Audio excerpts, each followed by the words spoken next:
Hello everyone, my name is Holly and today I'm going to be speaking about Okinawan, or as it's referred to in the language communities, Uchinaaguchi. So Uchinaaguchi is spoken mainly on the island of Okinawa, which is part of the southern island chain of Japan. And after 500 years of independent rule, the Japanese imperial government decided to start to move its power and control throughout the southern islands, including Okinawa. In 1879, as the Ryukyu kingdom slowly dissolved into the imperial government, the standard language of Japanese was pushed upon the Okinawans, whom did not even speak Japanese, but they used Uchinaaguchi in the home and public spheres. It wasn't just Okinawan that was under threat, but the Uchinaaguchi language is part of the language family Ryukyuan, which consists of many separate languages.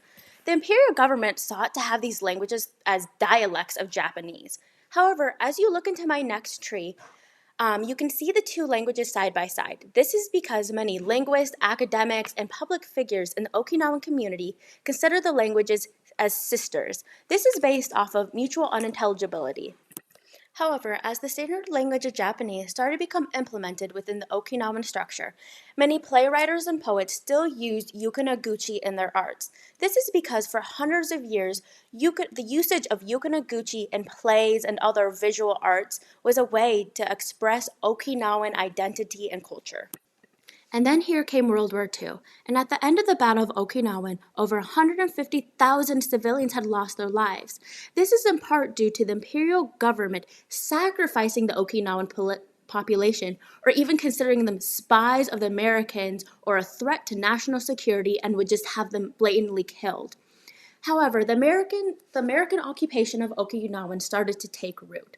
The American government pushed for Okinawans to use their language instead of standard Japanese. However, as teachers and even structures were completely obliterated, 90% of the Okinawan population were homeless. They didn't even have the resources or the capabilities to think about using their own language. And even Okinawan at this time was not a written language. If it was used in katakana, which is part of the Japanese writing system. The Okinawans, which were suffering from alcoholism and prostitution brought on by the Americans, wanted to reunify with Japan. This further pushed the Uchinaaguchi language out of the picture. As the American occupation dwindled to an end, the imperial government once again set about implementing standard language of Japanese. As you see in front of you, one of the ways they did this were by posting flyers throughout the community. Standard Japanese was also forced into the public education system. Students could only use Japanese, and in fact, if they were caught using Okinawan, they were forced to wear dialect tags, which subjected them to physical and verbal assaults by their peers and teachers. The student given the dialect tag were demanded to give it to another student caught speaking Okinawan. As the younger generation started to only use standard Japanese, the speaker numbers of Uchinaaguchi slowly started to become lower and lower.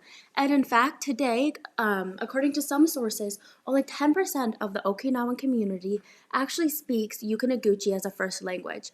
However, this number is kind of skewed because as a first language, the numbers also included the fact that maybe not all these people are fluent, right? A lot of them are actually still just semi-speakers.